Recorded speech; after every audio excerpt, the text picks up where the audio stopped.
दोबारा नहीं होगी नीट यूजी परीक्षा। सुप्रीम कोर्ट का परीक्षा पर बड़ा आदेश, कहा खामी के पर्याप्त सबूत नहीं। मोदी 3.0 सरकार का पहला बजट पेश। बजट में गठबंधन को साधती रही सरकार। इनकम टैक्स में मामूली राहत के बहाने मिडिल क्लास को थैंक यू। बजट में नौकरी पेशा लोगों को राहत। 3.75 लाख तक की सैलरी पर नहीं लगेगा टैक्स। स्टैंडर्ड डिडक्शन भी बढ़ा। आम बजट को यूपी ने सराहा। सीएम योगी आदित्यनाथ बोले सर्वस्पर्शी सर्वसमावेशी बजट। मोदी सरकार के बजट पर बोले अखिलेश यादव, यूपी के किसानों के लिए बजट में कुछ नहीं। मायावती ने भी बजट पर सरकार को घेरा। कानपुर में आपत्तिजनक नारे लगाने में 50 पर एफआईआर। गुस्ताखे रसूल की एक ही सजा, सिर्फ तन से जुदा। नारे लगाकर माहौल बिगाड़ने की कोशिश की। खबरों का सारथी। खबर उत्तर प्रदेश के साथ मैं सोनी चौहान। खबरों की शुरुआत अहम खबर के साथ। लखनऊ से खबर सामने आ रही है। लापरवाही पर एक्शन में सीएम योगी आदित्यनाथ नजर आ रहे हैं। अहम खबर लखनऊ से। तो 5 एडीएम और 3 एसडीएम से जवाब तलब किया गया है। मामला दर्ज किया गया है। मुआवजा देने में लापरवाही पर यह कार्रवाई की गई है। आपदा से जनहानि और क्षतिग्रस्त फसलों का ये पूरा मामला है। एडीएम एफआर को ये जो प्रतिकूल प्रविष्टि है सौंपी गई है और लापरवाही पर एसडीएम से स्पष्टीकरण मांगा गया है। तो शासन को अफसरों को 2 दिनों में जवाब देना होगा। 2 दिन का समय दिया गया है स्पष्टीकरण के लिए। संतोषजनक ना पाए जाने पर कार्रवाई की उम्मीद जताई जा रही है, यानी कि बड़ी कार्रवाई हो सकती है। कानपुर देहात के आपदा विशेषज्ञ को निलंबित किया गया है।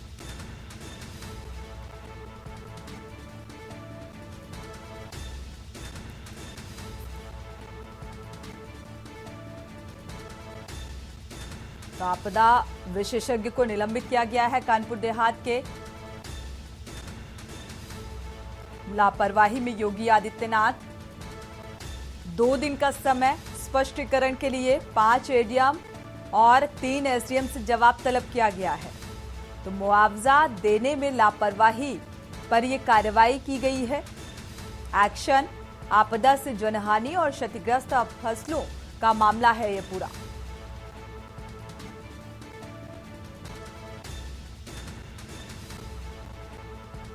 संदीप मिश्रा इसी खबर पर जुड़े हुए हैं संवाददाता लखनऊ से। संदीप, जिस तरीके से फसलों और अफसरों को स्पष्टीकरण के लिए 2 दिन का समय भी दिया गया है, क्या अपडेट है इस मामले में?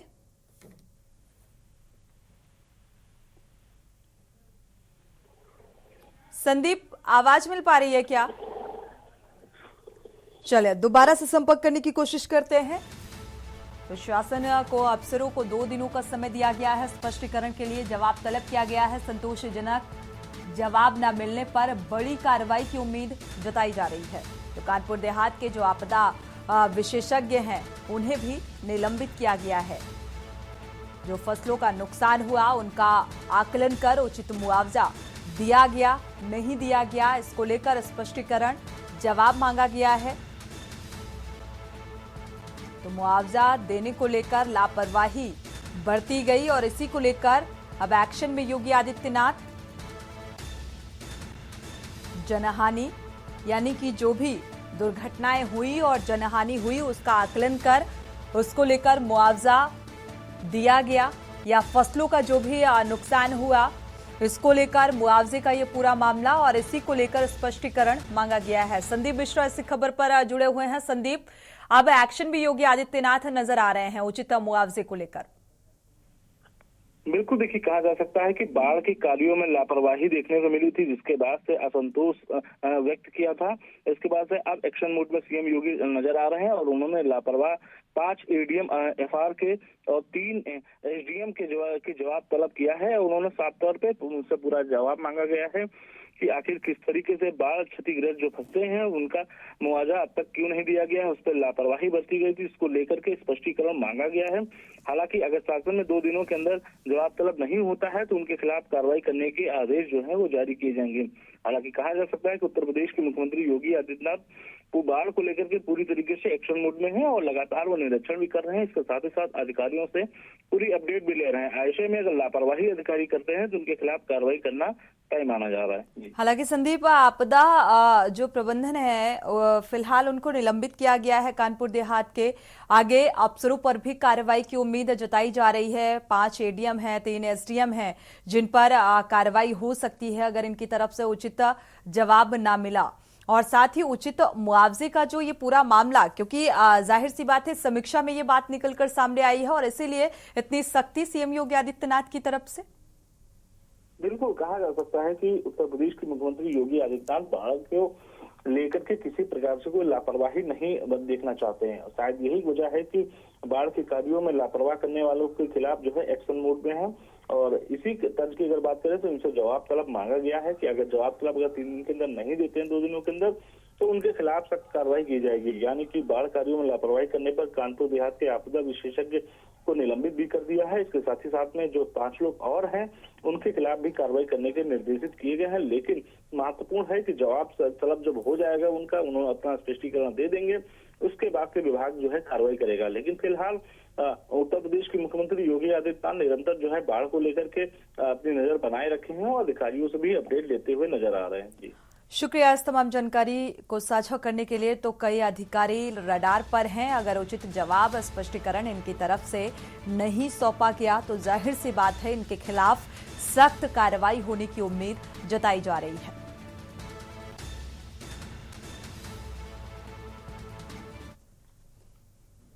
बढ़ते हैं आगे और बात करते हैं बजट की। मोदी सरकार 3.0 का पहला आम बजट जो है वो पेश हो चुका है। वित्त मंत्री निर्मला सीतारमण ने संसद में पेश किया बजट और वित्त मंत्री के रूप में इनका देखा जाए तो लगातार 7वीं बार बजट पेश किया गया है। अलग अलग सेक्टर्स के लिए कई घोषणाएं की गई, लेकिन आम आदमी की जेब पर किस चीज का बोझ बढ़ा और किस ऐलान ने उन्हें राहत दी है। मोदी सरकार 3.0 का पहला बजट संसद में पेश किया गया और वित्त मंत्री निर्मला सीतारमण ने अपने बजट भाषण की शुरुआत करते हुए कहा कि प्रधानमंत्री मोदी के नेतृत्व में लगातार तीसरी बार देश में सरकार बनाना ऐतिहासिक रहा। देश की जनता ने सरकार पर भरोसा दिखाया। वैश्विक हालात पर महंगाई पर भी असर देखने को मिला, लेकिन भारत में महंगाई नियंत्रण में है और ये 4% के दायरे में है। संबंधित खबरें, बजट के इतिहास की जो खास बातें हैं उनका भी फिलहाल जिक्र किया गया, यानी कि कौन कौन सी चीजें जो हैं वो सस्ती की गई। From 50,000 to 75,000 rupees.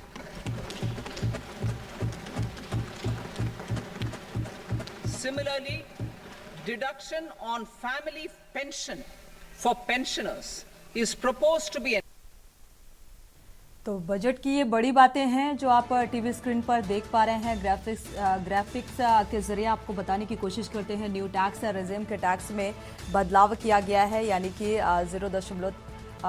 कि 3 लाख की जो आय है उस पर अब टैक्स नहीं लगेगा और अगर इससे ज़्यादा की आय होती है तो 5% जो टैक्स है वो लगाया जाएगा। 7 से 10 लाख में 10% और 10 से 12 लाख में 15%, 12 से 15 लाख में 20% टैक्स पे करना होगा। 15 लाख से ऊपर अगर आय है तो 30% टैक्स पे करना होगा।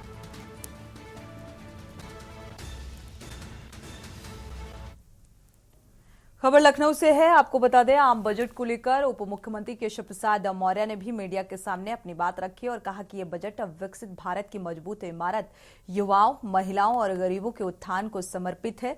साथ ही भारत को तीसरी बड़ी अर्थव्यवस्था बनाने वाला बजट है और इस बजट का हम सब स्वागत करते हैं। क्या कुछ कहा केशव प्रसाद मौर्य ने, वो आपको सुनाते हैं।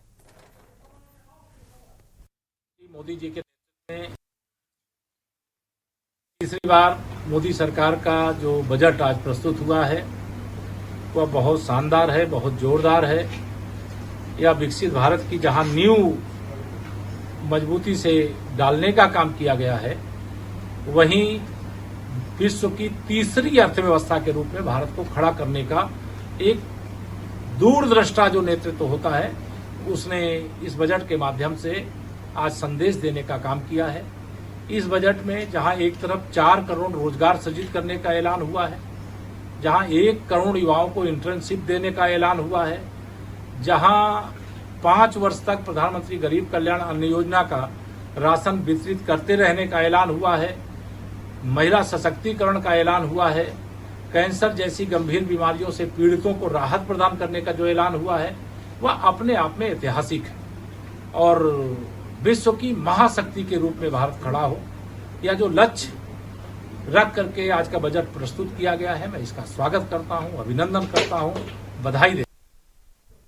लखनऊ का रुख करते हैं मुख्यमंत्री योगी आदित्यनाथ ने केंद्रीय बजट पर प्रतिक्रिया व्यक्त करते हुए कहा है कि सर्वस्पर्शी, सर्वसमावेशी, विकासोन्मुख और 140 करोड़ भारतवासियों की आशा, आकांक्षा और अमृतकाल के संकल्पों को पूरा करने वाला सिद्ध होगा। ये बजट आम बजट आत्मनिर्भर और विकसित भारत के निर्माण का आर्थिक दस्तावेज है। क्या कुछ कहा है वो सुनाते हैं।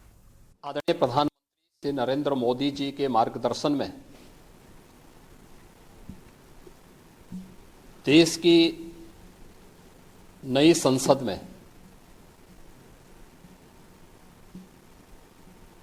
माननीय वित्त मंत्री जी ने देश का आम बजट प्रस्तुत किया है।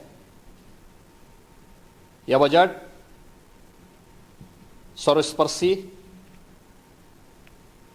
सर्वसमावेशी, विकासोन्मुख, 140 करोड़ भारतवासियों की आशा, आकांक्षा और अमृतकाल के संकल्पों को पूरा करने वाला सिद्ध होगा।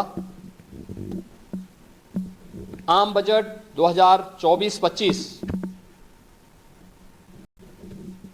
आत्मनिर्भर एवं विकसित भारत के निर्माण का एक आर्थिक दस्तावेज है। इस आम बजट में अंत्योदय की पावन भावना, विकास की असीम संभावना और नवोन्मेष की नवदृष्टि है।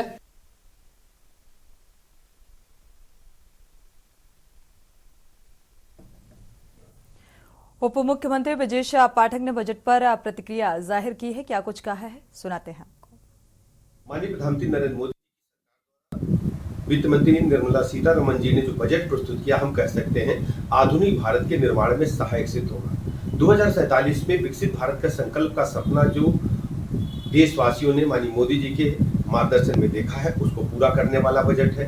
एक तरफ छात्रों की चिंता की गई है, किसानों को भी मजबूती देने का काम किया गया है, मध्यम वर्गीय लोगों के जीवन स्तर को ऊपर उठाने के लिए प्रावधान किए गए हैं। इनकम टैक्स सेवा में छूट देकर के सरकारी कर्मचारियों को कोई बड़ा तोहफा भारत सरकार ने देने का काम किया है। मैं बजट का बहुत बहुत स्वागत करता हूं और माननीय प्रधानमंत्री नरेंद्र मोदी जी को, वित्त मंत्री आदरणीय निर्मला सीतारमण जी को बहुत बहुत आभार प्रकट करता हूं और पूरे प्रदेशवासियों को बहुत बहुत बधाई देता हूं। अखिलेश यादव ने मोदी सरकार के बजट पर कहा कि सरकार बचाने के लिए बिहार और आंध्र प्रदेश के विशेष पैकेज, विशेष योजनाओं से उसे जोड़ा गया, यानी कि विशेष पैकेज दिया गया। किसानों के लिए कुछ नहीं है। क्या कुछ कहा सुनिए जरा। को कम करते हुए कहने को कहते हैं 5 भी अर्थव्यवस्था है, लेकिन इतने बड़े पैमाने पे बेरोजगार हो, 5 में नंबर की अर्थव्यवस्था का क्या फायदा। अध्यक्ष जी, किसानों को लेकर क्या कहेंगे, उम्मीद है आपको? कुछ किसानों को राहत मिलेगी। 10 साल में भी कोई उम्मीद नहीं रही, ये साल भी कोई वो नहीं है। फिलहाल बढ़ते हैं आगे। देश के विकास की रफ्तार बजट पर टिकी होती है और ऐसे में देश के प्रधानमंत्री नरेंद्र मोदी के कार्यकाल का तीसरी और वित्त मंत्री निर्मला सीतारमण ने 7वीं बार बजट पेश किया और बजट से लोगों को खासा उम्मीदें थी। जारी हुए बजट से किस वर्ग को राहत मिली और किसकी उम्मीदें में पानी फिरा, फिलहाल बजट पर के न्यूज संवाददाता सारिका गुप्ता ने कानपुर वासियों से खास बातचीत की। सुने जरा। लोकसभा के गठन के बाद मोदी सरकार के तीसरी कार्यकाल का आज पहला बजट पेश किया गया है। इस वक्त हम मौजूद हैं कानपुर में, हमारे साथ कुछ महिलाएं हैं, उनसे बातचीत करेंगे बजट पर लेके। मैम, क्या नाम है आपका? मेरा नाम डॉक्टर सुभाषिनी खन्ना है। मैम, आज मोदी सरकार के तीसरे कार्यकाल का पहला बजट पेश हुआ है, किस तरीके का बजट लग रहा है, क्या कुछ कहेंगे आप? बजट में किसानों को, युवा को, महिलाओं को ध्यान रखते हुए बजट बनाया गया है। हमारे यूथ को ध्यान रखते हुए बजट बनाया गया है। और बजट में सबसे अच्छा है कि हमारा टैक्स स्लैब जो था उसको बढ़ा दिया गया है। तो कुछ अच्छाइयां हैं बजट के साथ जी। मैम, रोजगार की अगर बात की जाए तो आप किस तरीके से देख रही हैं, इस बजट में किस तरीके से राहत दी गई है? रोजगार के लिए तो ये बजट काफी अच्छा है, क्योंकि जब हमारे युवा को काम मिलेगा, स्किल डेवलपमेंट में काम किया जाएगा, एमएसएमई के क्षेत्र में काम किया जाएगा, तो रोजगार के क्षेत्र में तो बहुत ही अच्छा है। और बाकी अगर हम ज्वेलरी की मार्केट में बात करें तो सोना चांदी प्लैटिनम के रेट गिरे हुए हैं, या फिर मोबाइल के रेट गिरे हुए हैं। और जो एक्सपोर्ट था हमारा, एग्रीकल्चर में जो चीज एक्सपोर्ट होती थी, किसानों को राहत दी गई है। तो बाकी मिडिल क्लास के लिए तो ठीक है, बट इन क्षेत्रों में ज्यादा राहत दी गई है। ओवरऑल अगर बजट की बात की जाए किस तरह का लग रहा है आपको? ठीक है, रोजमर्रा की चीजों में उतनी राहत नहीं है जितनी होनी चाहिए थी, लेकिन फिर भी टैक्स स्लैब में रिलैक्सेशन हम लोग के लिए एक बहुत बड़ी चीज है। देखिए, इनका कहना है कि मिडिल क्लास के लिए उतनी राहत नहीं दी गई बजट में। हमारे साथ कुछ और लोग भी, उनसे बातचीत करेंगे। मैम, क्या नाम है आपका? ऋचा महेश्वरी। मैम, किस तरह का बजट लग रहा है? बजट मतलब ठीक है, थोड़ा सा गृहिणियों को देखते हुए कि वो चीज नहीं हुई, लेकिन देश के विकास के लिए अच्छा है। जैसे युवाओं के लिए बहुत सोचा गया है इसमें, कि इसे उनका स्टार्टअप अपना शुरू कर से उसको बढ़ावा दिया गया है। जैसे आप बोलेंगे उनको रोजगार, स्वरोजगार पर बढ़ावा दिया गया है। युवाओं के लिए जैसे आपकी कंपनी 1 करोड़ कंपनी, जैसे 1 करोड़ कंपनियां जो हैं वो 1 करोड़ युवाओं को इंटर्नशिप देगी, तो उनको उसका जो इंटर्न करेंगे उनको भी पैसे मिलेंगे, तो ये बेनिफिट युवाओं के लिए है। हाँ, कृषि क्षेत्र में भी किसानों को भी बहुत बेनिफिट है, इससे हमें लॉन्ग टर्म में इसका बेनिफिट दिखेगा। जैसे हम बोले एज अ गृहिणी दालें वगैरह कोई सस्ती नहीं हुई, जब किसानों को बड़ा उसमें इतना होगा, उनका आगे 1-1.5 साल बाद उसका हमको तब दिखेगा, तब हो सकता है रेट्स डाउन हो, जितना उनको बढ़ावा दिया जा रहा है इस चीज को लेके। और जैसे और एज अ घरेलू कुछ नहीं, हाँ एजुकेशन के मैटर में बोलेंगे वो राहत नहीं मिली। क्या नाम है आपका? राधिका सिंह। मैम, किस तरह का बजट लग रहा है? आप एक हाउस वाइफ हैं, क्या आपकी आशाएं थी, किस तरह का बजट आया? मुझे लग रहा था थोड़ा पेट्रोल डीजल के रेट्स कम किए जाएंगे, वो नहीं किए गए। एजुकेशन में भी, फीस पे भी बच्चों की कोई राहत नहीं मिली। थोड़ा सा ठीक है, ठीक बजट है। इन द लॉन्ग रन आपको उसके फायदे दिखेंगे, बट अभी ऐसा लग रहा है कि जैसे एक स्टेबल सा है, बस कोई बहुत स्पेशल कोई चीज में नहीं दिख रही है कि इम्प्रूवमेंट आई है। महंगाई जैसी थी वैसी ही लग रही है, सब्जियां महंगी है। एग्रीकल्चर रेट में अगर वो कह रहे हैं कुछ आपने कम फार्मिंग के लिए कुछ किया है, बट वो दिखा तो नहीं, प्राइजेस तो नहीं कम हुए। एक मीडियम क्लास को तो तभी अच्छा लगेगा ना बजट, जब थोड़ी चीजें ठीक प्राइस पे आएंगी, इकोनॉमिकल आएंगी। मैं मोनिका मल्होत्रा। मैम, किस तरह का बजट आपको लगा? अगर मैं बजट को देखे अगर बात करती हूँ तो ठीक है। अगर हम मिडिल क्लास के ऊपर बजट का इफेक्ट बहुत ज्यादा आया है, because of last day before yesterday हमारे घर में सिलेंडर पे काफी इफेक्ट आया। जो हमारे स्लम्स एरियाज के जो सिलेंडर्स को लेके जिनके घर में खाना बनता है उनको थोड़ी राहत आई है, और इलेक्ट्रिसिटी पे फर्क पड़ा है बजट को लेकर। और अगर हम बहुत ज्यादा बजट को लेकर अगर किसी चीज को कैरी ऑन कर सकते तो वो हमारे पैनल में नहीं है। और मेडिसिन पे इफेक्ट है, और मेडिसिन की तो छोड़िए, और भी कुछ चीजों को लेकर है कुछ। मैम, क्या नाम है आपका? मेरा नाम सुनीता गुप्ता है। मैम, किस तरह का बजट लग रहा है? आप एक हाउस वाइफ हैं, क्या आपकी आशाएं थी, कैसा बजट आया? बजट मिडिल क्लास के लिए तो सही लग रहा है, लेकिन उसमें मोबाइल और वो सोना वगैरह सस्ता हुआ है, और डिफेंस को सबसे बड़ी बात है बढ़ावा मिला। ये अपने देश के लिए बहुत अच्छा है, देश का नाम आगे बढ़ना है तो अच्छी बात है। और बाकी स्लैब में जो डिस्काउंट मिला है वो भी अच्छा ही है, लेकिन थोड़ा और बेटर हो सकता था, लेकिन ठीक है जैसा है। मोबाइल और सोना चांदी तो एक बार खरीदा जाता है, और कुछ क्या खास दिया है मिडिल क्लास को? और शिक्षा में तो वही बड़े डिग्री कॉलेज वालों को दिया गया है ना प्रोत्साहन, छोटे क्लासों को कोई भी वो नहीं दिया गया है, और डिडक्शन जो मिला वो अच्छा है। देखिए, हमारे साथ ये कुछ महिलाएं थी जिनकी बजट पर जो है मिली जुली प्रतिक्रिया सामने आई है। हालांकि कुछ लोगों का कहना है कि मिडिल क्लास फैमिली को इस बजट से कुछ राहत नहीं मिली। कानपुर से कौस्तुभ। तो बजट को लेकर आम आदमी की प्रतिक्रिया निकलकर सामने आई, क्योंकि महंगाई की मार झेल रही आम जनता का ये कहना है कि बजट बहुत ज्यादा किफायती नहीं है, लेकिन ठीक है, कुछ हद तक रियायत जरूर मिलेगी। आने वाले समय में उसके परिणाम देखने को मिलेंगे। वक्त एक छोटे से ब्रेक का, लौटेंगे जल्द। आप देख रहे हैं के न्यूज, खबरों का सारथी। ब्रेक से वापस आ रहे हैं। इसी बीच सीतापुर से अहम खबर आपको बता दें, मोदी सरकार 3.0 का पहला बजट पेश हुआ। बजट के विरोध में सपा छात्र सभा का प्रदर्शन सामने आया है। नाराजगी इस बजट को लेकर, बजट नहीं ये धोखा है, और इसी को लेकर कार्यकर्ताओं ने जमकर नारेबाजी की है। महिला विरोधी, जनता के खिलाफ है ये पूरा बजट, इस बात का जिक्र किया गया और नारेबाजी की गई, प्रदर्शन किया गया।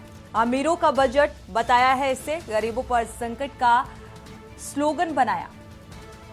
तो सीतापुर के लालबाग चौराहे पर कार्यकर्ताओं का ये प्रदर्शन बजट को लेकर।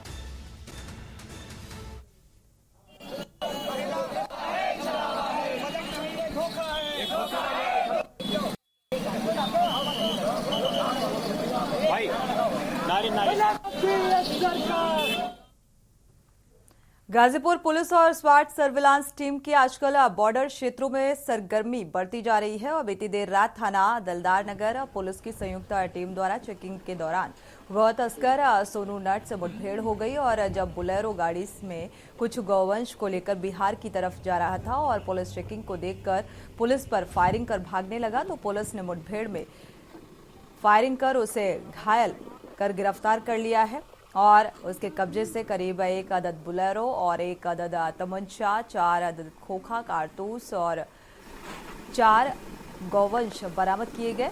पुलिस द्वारा उस पुलिस अभिरक्षा में अस्पताल भेजकर इलाज के लिए भेजा गया। आज जनपद गाजीपुर में सामान्य रूप से चेकिंग की जा रही थी। इसी चेकिंग के दौरान एसओ नक्सर हार्ट को सोहल की तरफ से एक बोलेरो तेजी से आती हुई दिखाई दी। उन्होंने इसको रोकने का प्रयास किया तो बोलेरो चालक बहुत ही तेजी से उनको लगभग कुचलने का प्रयास करते हुए आगे की ओर भागा।